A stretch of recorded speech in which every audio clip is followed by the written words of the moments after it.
Hay algo inquietante en esta verdad. No todos los que hablan de Cristo realmente le pertenecen. Algunos parecen confiados, hasta hacen cosas en su nombre, pero detrás de las palabras hay corazones que no conocen su poder. Y al mismo tiempo está la promesa que nos sostiene. Cristo no solo expone la falsedad, también rescata a los suyos y los guarda hasta el final. Y entre la arrogancia del que finge y la esperanza del que confía hay una línea muy delgada. Pero ¿cómo saber de qué lado estamos? Hablemos de esto hoy.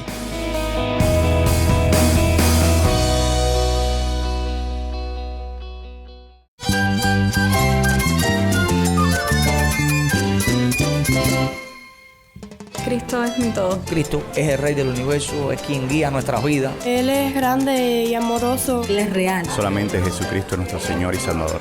Es mi guía quien me fortalece. En Cristo Jesús hay esperanza, hay paz. Y nuestro Dios es un Dios de rescate. Estás escuchando El Faro de Redención. Cristo desde toda la Biblia, para toda Cuba y para todo el mundo.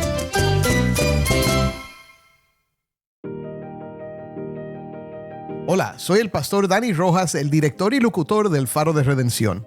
Gracias por acompañarme hoy. Estamos en la segunda semana de una nueva serie sobre la segunda epístola de Pedro titulada Firmes y en Guardia.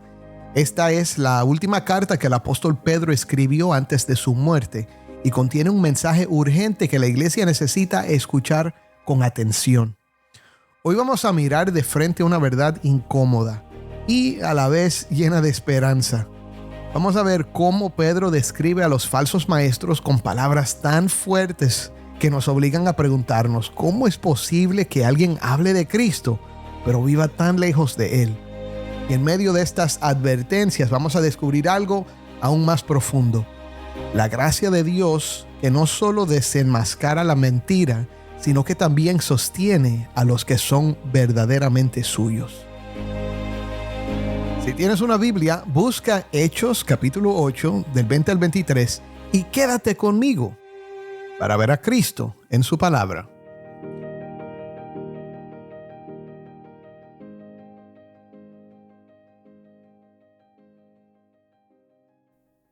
Vamos primero a nuestro segmento de preguntas y respuestas.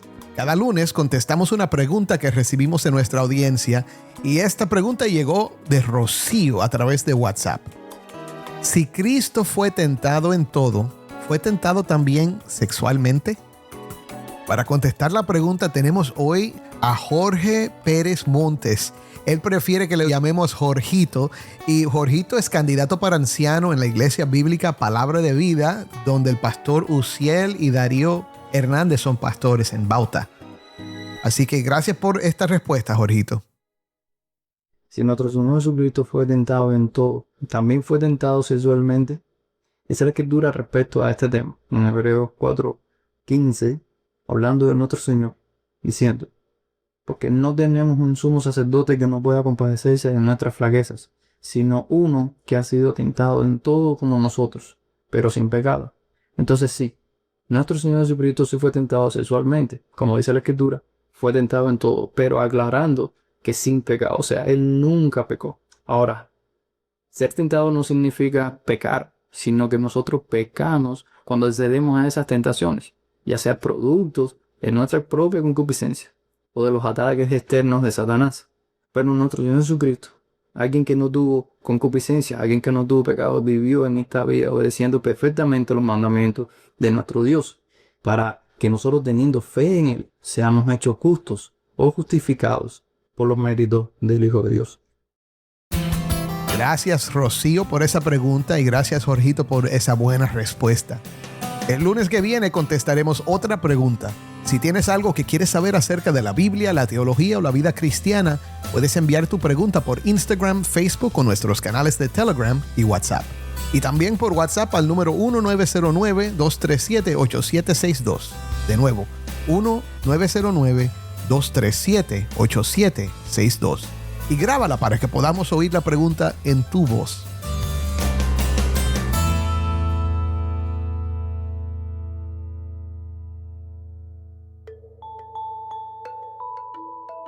En Hechos capítulo 8 vamos a encontrar una historia muy interesante.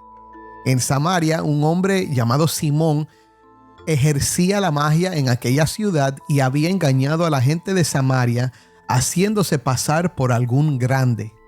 Este hombre era tan popular y la gente creía tanto en Simón que lo llamaban el gran poder de Dios. Cuando Felipe, el evangelista, llegó a Samaria a predicar, muchos creyeron y fueron bautizados, entre ellos Simón. Simón siempre andaba junto a Felipe y estaba muy asombrado por las señales y los grandes milagros que Felipe hacía. Cuando el testimonio de lo que Dios estaba haciendo a través de Felipe en Samaria llegó a Jerusalén, los apóstoles enviaron a Pedro y a Juan. Ellos oraron por los nuevos creyentes imponiéndoles las manos y estos recibieron el Espíritu Santo. Ahora, mira lo que pasó. Simón quedó tan impresionado con esto que se acercó a Pedro y le ofreció dinero diciéndole: déjenme tener este poder también para que cuando yo imponga mis manos sobre las personas reciban el Espíritu Santo. Ahora, esto le chocó a Pedro y su respuesta a Simón fue severa. Hechos 8 del 20 al 23 dice: entonces Pedro le contestó: que tu plata perezca contigo porque pensaste que podías obtener el don de Dios con dinero. No tienes parte ni suerte en este asunto porque tu corazón no es recto delante de Dios. Por tanto, arrepiéntete de esta tu maldad y ruega al Señor que si es posible se te perdone el intento de tu corazón, porque veo que estás en hiel de amargura y en cadena de iniquidad. Tremendo. Pedro discernió que aunque Simón había aparentemente creído y recibido el bautismo, su corazón no andaba bien.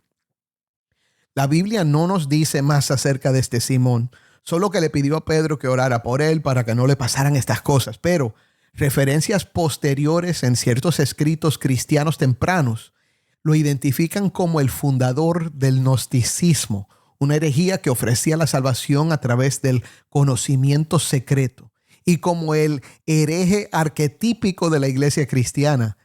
Incluso hay historias de confrontaciones en Roma entre Simón el Mago y Pedro. Ya estudiamos el primer capítulo de Segunda de Pedro, donde Pedro aclaró el evangelio y la vida cristiana de una manera que quedaron muy claras nuestra meta y nuestra esperanza. Pedro sabía que moriría pronto y escribió con mucha pasión y urgencia. Quería proteger el mensaje del Señor que lo salvó y envió a predicar y padecer por él, y darle claridad a los creyentes también para que pudieran enfrentar la llegada de falsos maestros entre ellos, como Simón el Mago, que negarían al Señor verdadero y además promoverían una vida desordenada y libertina.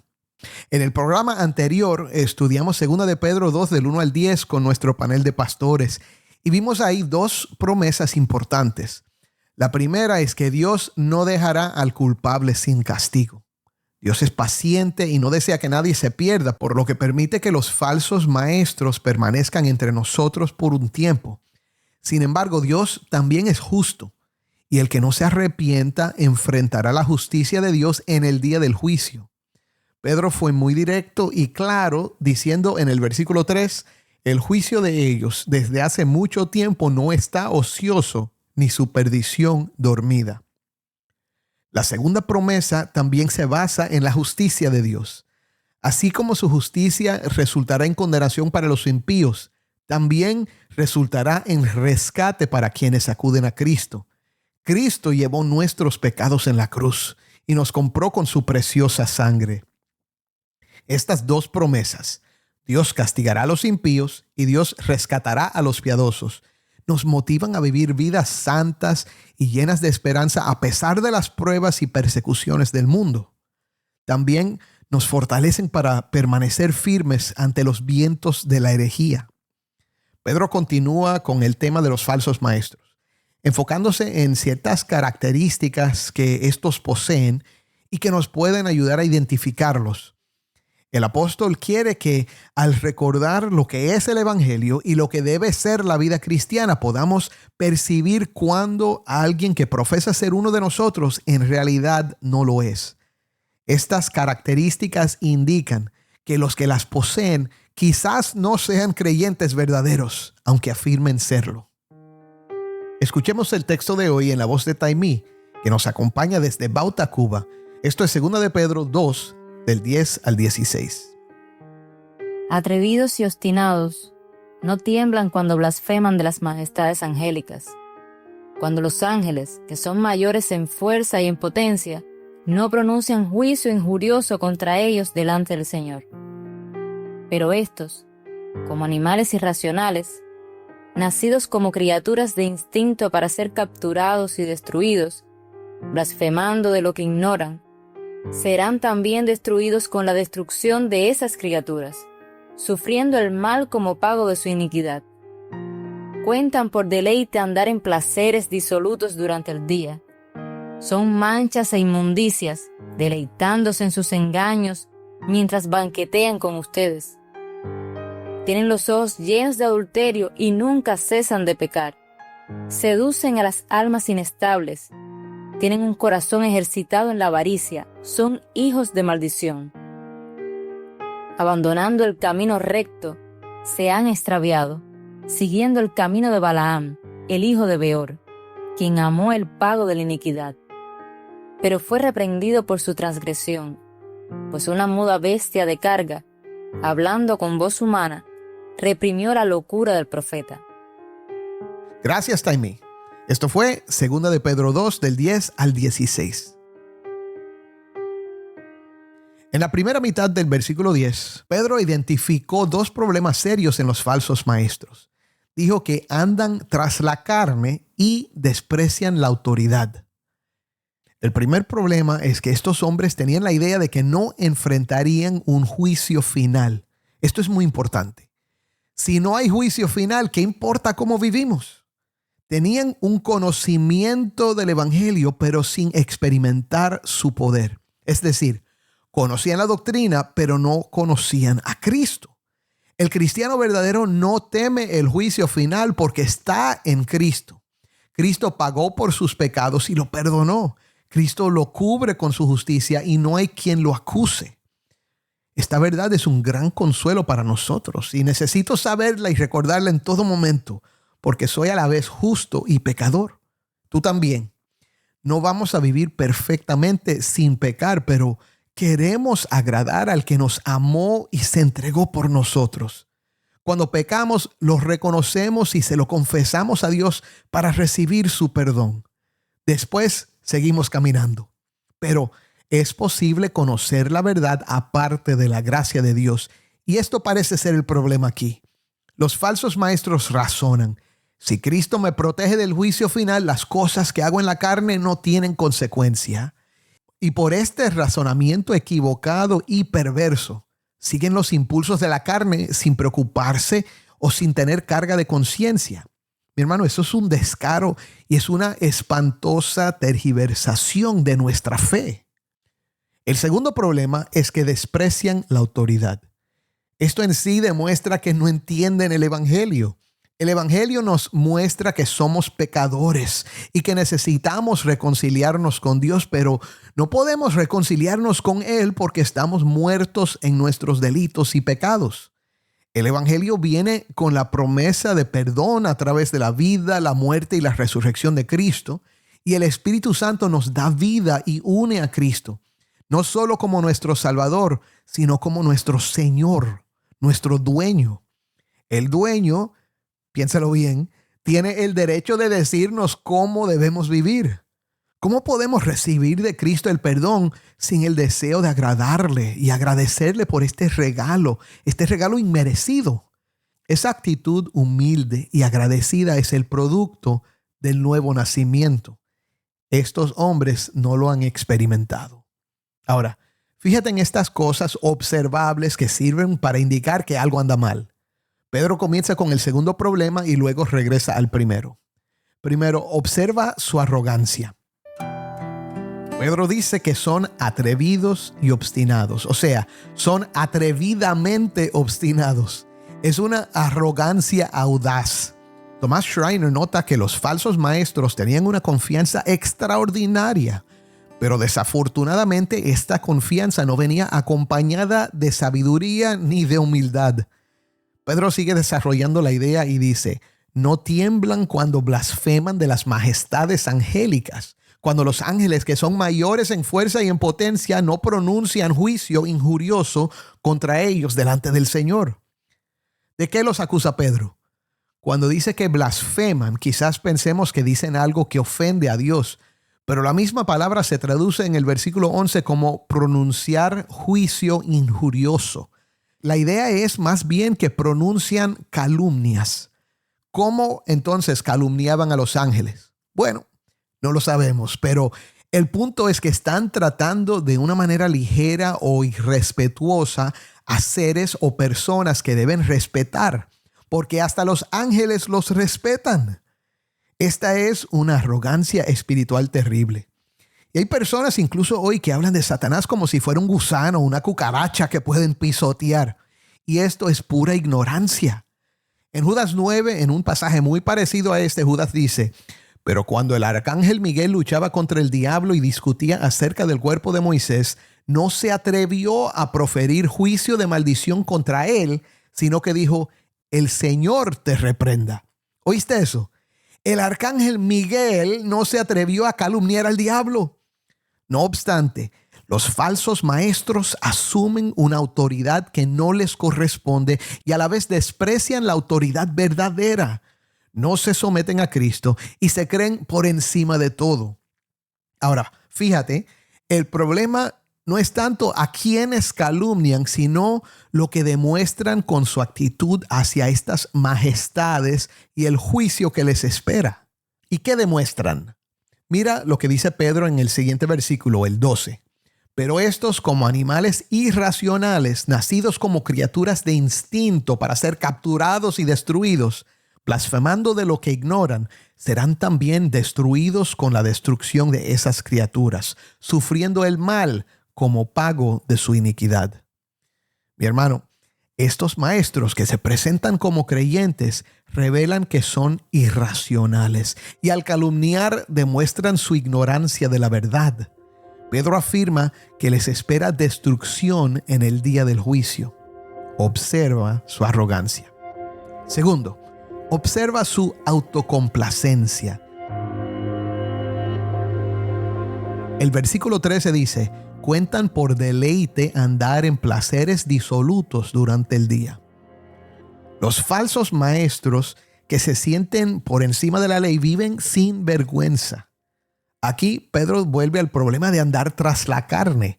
Estas personas son autocomplacientes, buscan satisfacer sus deseos carnales descaradamente, y esto puede referirse a la comida, a la bebida o al sexo. Es muy probable que los que viven de esta manera lo justifiquen en base a la libertad que tienen en Cristo. Otra vez, están jugando con una verdad que en realidad no entienden ni poseen. Te pregunto, ¿somos libres en Cristo? Sí, absolutamente. Jesús mismo dijo en Juan 8:36, si el Hijo los hace libres, ustedes serán realmente libres. En Gálatas 5:1 el apóstol dijo: para libertad fue que Cristo nos hizo libres. ¿Pero a qué se refería Jesús? A los hijos de Dios que han sido liberados de la esclavitud del pecado y están unidos a Cristo por su gracia. ¿Y a qué se refería Pablo? A la libertad que viene de no depender de la observación de la ley para ser justificados. La libertad que poseemos en Cristo es real, es gloriosa, pero no es una licencia para pecar. Somos libres para amar a Dios, para acercarnos a Él sin temor, para obtener misericordia. Somos libres para amar y servir al prójimo porque Cristo derramó su amor en nuestros corazones por el Espíritu Santo. Pablo dice en Gálatas 5:13, ustedes, hermanos, a libertad fueron llamados, solo que no usen la libertad como pretexto para la carne, sino sírvanse por amor los unos a los otros.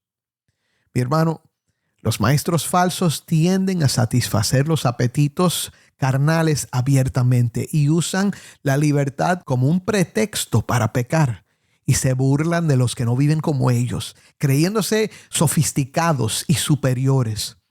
Pedro dice que son manchas e inmundicias, deleitándose en sus engaños mientras banquetean con ustedes.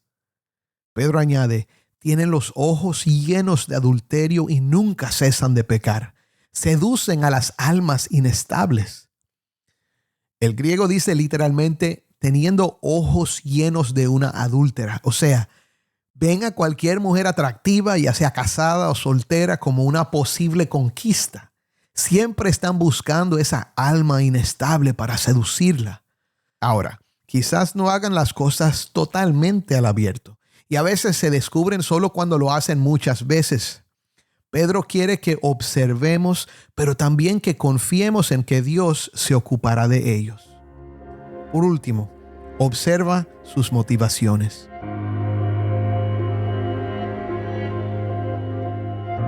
Pedro dice en el versículo 14, tienen un corazón ejercitado en la avaricia, son hijos de maldición. Pedro ilustra esto con una referencia a un personaje bíblico, Balaam. Leemos desde el 15. Abandonando el camino recto, se han extraviado siguiendo el camino de Balaam, el hijo de Beor, quien amó el pago de la iniquidad, pero fue reprendido por su transgresión, pues una muda bestia de carga, hablando con voz humana, reprimió la locura del profeta. Ahora, ¿quién era Balaam? Balaam era un vidente gentil que vivió durante el tiempo del éxodo de Egipto. Puedes leer su historia en Números 22 al 24. El rey de Moab le ofreció pagarle para que maldijera a los israelitas, pero Dios le dijo al vidente que no lo hiciera. La segunda vez que el rey le hizo la oferta, Balaam le pidió permiso a Dios, a pesar de lo que ya le había dicho. Y cuando Dios le dio permiso, puso un ángel con una espada en su camino. Pero escucha, el vidente no lo podía ver. ¡Qué ironía que lo cegó! Pedro nos indica que amaba el pago de la iniquidad. Escucha, su amor por el dinero lo dejaba insensible e irracional. De modo que Dios usó su asno para darle un mensaje. Observa, un animal irracional vio lo que el vidente no veía y reprendió a Balaam. Pedro nos está ayudando a ver que el que parece ser creyente, el que parece tener una comunicación con Dios como Balaam, o el que puede hacer milagros como Simón el mago, debe mostrarlo con una vida transformada. Y el que es arrogante, autocomplaciente y motivado por la avaricia o cualquier otra cosa, tal vez no es lo que pretende ser. Ahora, esto es para ayudarnos a identificar a los falsos, pero quizás estés escuchando hoy y sabes que algunas de estas tendencias existen en tu corazón. Tal vez te hace dudar de la seguridad de tu salvación y temes que no has nacido de nuevo.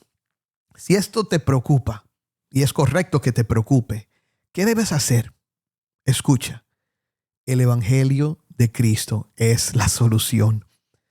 Otra vez, tal vez pienses, pero ya creo, ya lo acepté, me bautizaron. ¿Me está diciendo que tengo que nacer de nuevo? ¿De nuevo?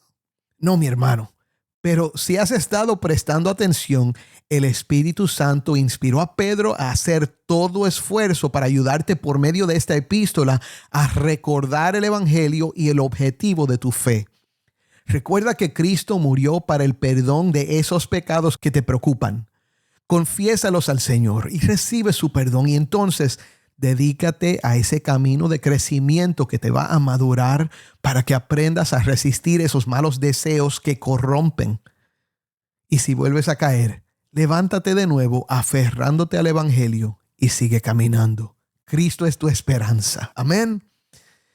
El que es falso oirá este mensaje y dirá, eso me resbala. Si ese eres tú, te advierto solemnemente que no habrá esperanza para ti en el día final aparte de la gracia de Dios. Y esa conciencia cauterizada te ciega y te mata. Ven al verdadero Jesús. Ven al verdadero Cristo. Hechos 17, 30 al 31 dice, Dios declara ahora a todos los hombres en todas partes que se arrepientan, porque Él ha establecido un día en el cual juzgará al mundo en justicia por medio de un hombre a quien Él ha designado, habiendo presentado pruebas a todos los hombres cuando los resucitó de entre los muertos. Mi hermano, el Evangelio es poderoso para salvar al pecador y también para fortalecer al santo en su debilidad. El Evangelio es la solución. Cristo es la respuesta. Créelo. Amén.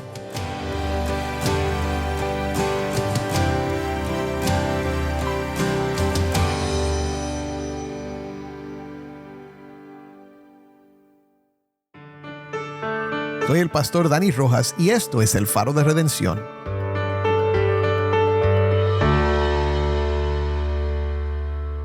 Mi hermano, hoy Pedro nos recordó que hay quienes hablan de Cristo pero con sus vidas lo niegan y que ese camino solo lleva a la destrucción. No ignores la advertencia. Examina tu corazón. ¿Estás viviendo de tu carne o bajo la gracia que transforma?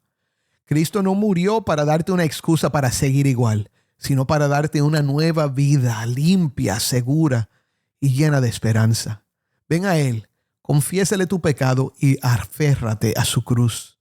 En Él hay perdón, hay poder para cambiar y hay una esperanza que nadie ni nada podrá arrebatarte. Oremos. Padre, te damos gracias por estas advertencias, por esta descripción de los falsos maestros que nos ayuda a identificarlos, pero que también nos reta a examinar nuestros corazones. Padre, te pedimos que nos des la sabiduría para reconocerlos y rechazarlos cuando se acerquen. Pero también te pedimos que nos des la humildad para reconocer cuando estamos viviendo según la carne y para aferrarnos a la esperanza que tenemos en el Evangelio de Jesucristo. Te pido hoy por mis hermanos creyentes que están luchando con el pecado. Padre, dales hoy la fe para mirar a Cristo, recibir su perdón y vivir en comunión con Él cada día. Y te pido por aquel que todavía no ha puesto su fe en Jesucristo. Padre, que hoy lo mire a Él como el que vino a morir por sus pecados y a darle vida eterna. Padre, que hoy sea el día de salvación para muchos. En el nombre de Cristo. Amén.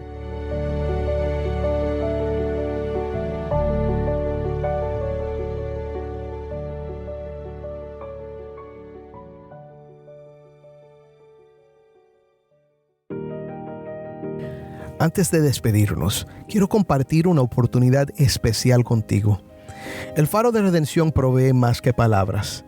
Brilla la luz de esperanza para el pueblo cubano con el poder del Evangelio. Al apoyarnos, estás desempeñando un papel crucial en llevar el mensaje de salvación a quienes necesitan el Evangelio. Tu colaboración nos permite llegar a más oídos, tocando vidas y teniendo un impacto duradero en una nación necesitada. Juntos podemos tejer una historia de transformación, compartiendo la luz de la fe con aquellos que más la buscan. Visita nuestro sitio web, elfaroderedención.org, y conviértete en un socio de este viaje. Tu inversión, sin importar el monto, tiene el poder de llevar un cambio positivo a Cuba. Gracias por unirte a nosotros en difundir la luz de Cristo desde toda la Biblia para toda Cuba y para todo el mundo. Tu apoyo significa mucho para nosotros y para aquellos cuyas vidas tocamos juntos.